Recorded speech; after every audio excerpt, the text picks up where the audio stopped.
अध्यक्ष महोदय, मैं आपका धन्यवाद देता हूं कि आपने मुझे महामहिम राष्ट्रपति जी के अभिभाषण पे बोलने का मुझे समय दिया है। अध्यक्ष जी,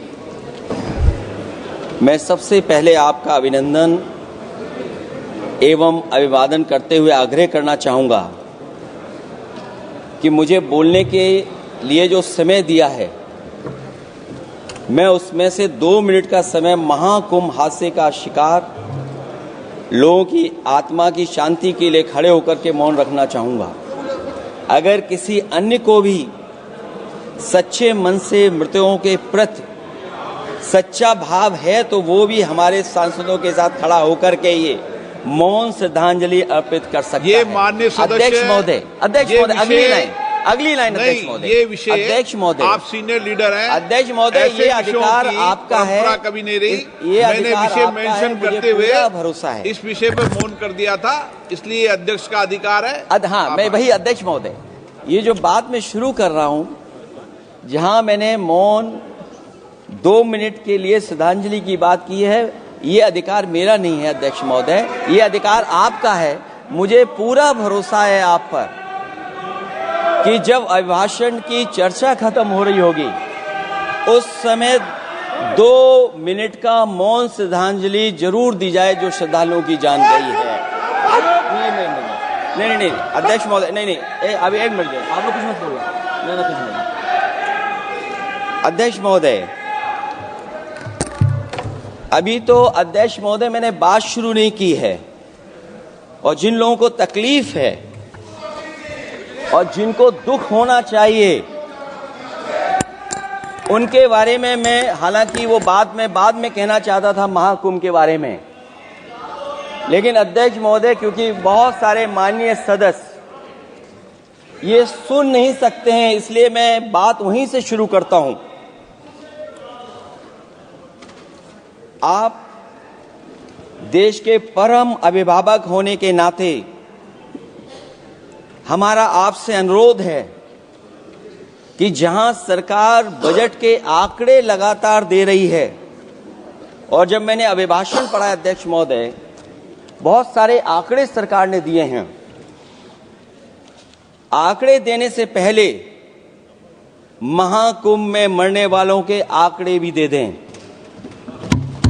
महाकुंभ की व्यवस्था के बारे में स्पष्टीकरण देने के लिए मेरी मांग है अध्यक्ष महोदय, सर्वदलीय बैठक बुलाई जानी चाहिए।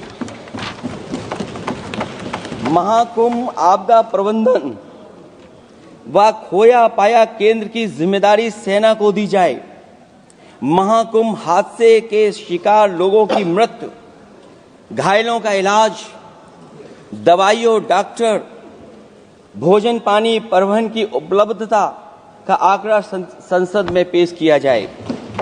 महाकुंभ हादसे के लिए जिम्मेदार लोगों पर, महाकुंभ हादसे के लिए जिम्मेदार लोगों पर घोर दंडात्मक कार्रवाई हो। जिन्होंने सच छिपाया है उनको दंडित किया जाए।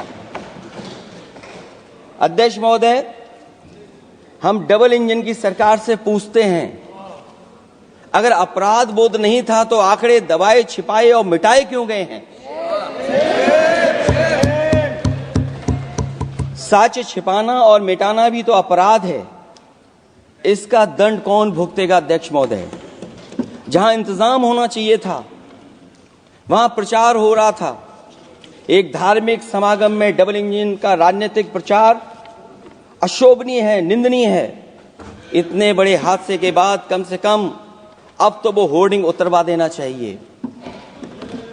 अध्यक्ष महोदय, महाकुंभ की जो तैयारी हुई, जो हम लोगों ने जाना वहां पर, महाकुंभ न केवल 144 साल के लिए ये कहा गया, बल्कि ये भी कहा गया कि पहली बार धरती पर इस तरह का डिजिटल और जो आधुनिक चीजें हैं, टेक्नोलॉजी, उसका इस्तेमाल कर करके महाकुंभ होने जा रहा है। सीसीटीवी, ड्रोन, लाइव स्ट्रीमिंग के आधार पर जिनका दावा था कि वो डिजिटल कुंभ करा रहे हैं, वो मृतकों की डिजिट नहीं दे पा रहे हैं। एक तरफ तो जो लोग डिजिटल डिजिटल डिजिटल अध्यक्ष महोदय कहने को थकते नहीं हैं, लेकिन जब कुंभ में इतना बड़ा हादसा हो गया है तो यही सरकार डिजिट नहीं दे पा रही है। हमारे अपने लोग मारे गए हैं, जिसमें परिवार का हर रिश्ता दिवंगत हुआ है। किसी की माता, किसी के पिता, किसी की बहू, किसी की बेटी, किसी का भाई बहन, चाचा चाची, बच्चों के आंकड़े तो अभी तक नदारद हैं। खोया पाया केंद्र ही लोगों को तो नहीं मिल रहा है, जो खोया पाया केंद्र था उसको भी लोग पा नहीं पा रहे, ढूंढ नहीं पा रहे। अध्यक्ष महोदय, कुंभ कोई पहली बार नहीं हो रहा है। कुंभ का आयोजन सदियों से होता आया है।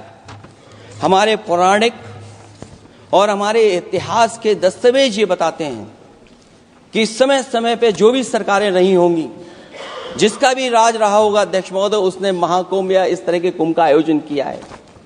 एक तरफ तो वो कि जो 144 साल बाद महाकुंभ होने जा रहा है, उसका इतना प्रचार किया, और मैंने तो कई टीवी इंटरव्यूज में, कई समाचार चैनलों पर ये बात सुनने में आई और सुनते रहे हम लोग कि सरकार ने 100 करोड़ लोगों के आने का इंतजाम किया है। और अगर 100 करोड़ अध्यक्ष महोदय, अगर ये बात गलत है तो मैं रिजाइन आपको देना चाहता हूं। अगर अध्यक्ष महोदय, ये माननीय सदस्य लोग अगर ये नहीं सुन पा रहे हैं तो मैं इनको एक एक को, आप नहीं गए स्नान करने, आप स्नान करने नहीं गए, इसीलिए इस तरह की भाषा का इस्तेमाल कर रहे हैं। अध्यक्ष महोदय, ये कहा गया कि 144 वर्ष के बाद ये हो रहा है।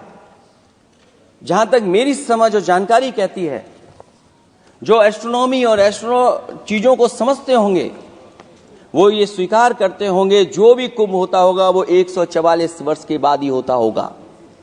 लेकिन ये कहा गया कि नक्षत्र ऐसे हैं, तो मैं अध्यक्ष महोदय सरकार से कहना चाहता हूं कि सतयुग से लेकर के कलयुग तक ये सनातन परंपरा रही है कि संत महात्मा साधु समाज मुहूर्त के हिसाब से शाही स्नान करते हैं।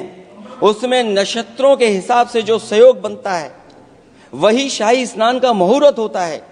लेकिन भाजपा के राज में ये सनातन परंपरा टूट गई।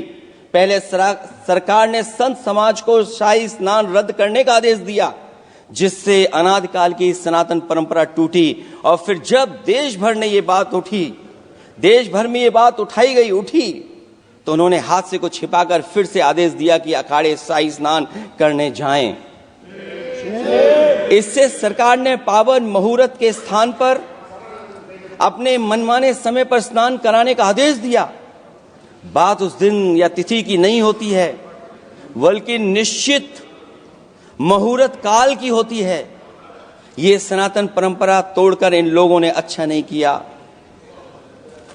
और ये क्या परंपरा टूटी है कि नहीं टूटी है, मैं समझता हूं अध्यक्ष महोदय मुझसे बेहतर सामने वाले ज्यादा जानते होंगे इसके बारे में। और जो लोग अध्यक्ष महोदय, जो हम लोगों ने देखा वहां पर लोग पुण्य कमाने आए थे और अपनों के शव लेकर के गए हैं।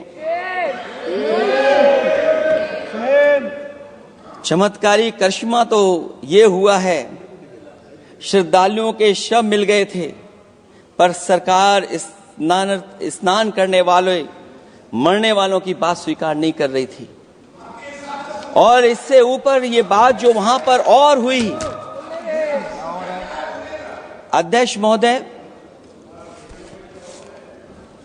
जब ये जानकारी हो गई कि कुछ लोगों की जान चली गई, लाशें हैं जो मोर्चरी में पड़ी हैं, अस्पताल में पड़ी हैं, उसके बाद सोचिए सरकार क्या कर रही है।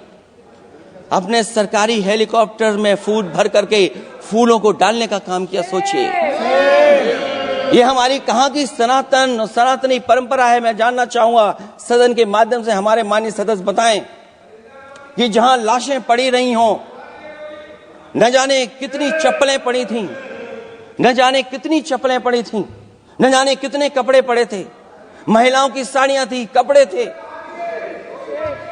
लेकिन उनको कैसे उठाया गया? उन सबको उठाया गया जेसीबी मशीन से, ट्रैक्टर की ट्रॉली से। उनसे उठा करके कहां फेंका कोई नहीं जानता, लेकिन जब उनको लगा कि वहां से बदबू आ रही है तो यही सरकार के लोग छिपाने लगे हैं। यही आपका महाकुंभ का आयोजन था, और हर बात को छिपाने के लिए न केवल ये लोग मीडिया का सहारा ले रहे हैं, मीडिया का सहारा लेते लेते सुनने में आया है कुछ दबाव और कुछ स्वीटनर भी दिए जा रहे हैं जिससे उनकी खबरें बाहर ना आ जाएं। और अगर अध्यक्ष मोदी ये बात सब गलत है मेरी, अगर ये बात सब गलत मैं कह रहा हूं, तो अभी तो नेता सदन को अभी भाषण देना है। और मैं ये बात और कहना चाहता हूं, आप अपनी तरफ से जानकारी कर लीजिएगा। हमारे उत्तर प्रदेश के मुख्यमंत्री जी ने शोक नहीं प्रकट किया था। जब देश की राष्ट्रपति और प्रधानमंत्री जी ने शोक प्रकट किया, उसके बाद 17 घंटे बाद सरकार ने स्वीकार किया। अध्यक्ष मोदी, ये वो लोग हैं जो आज भी कोई सच्चाई स्वीकार नहीं कर सकते।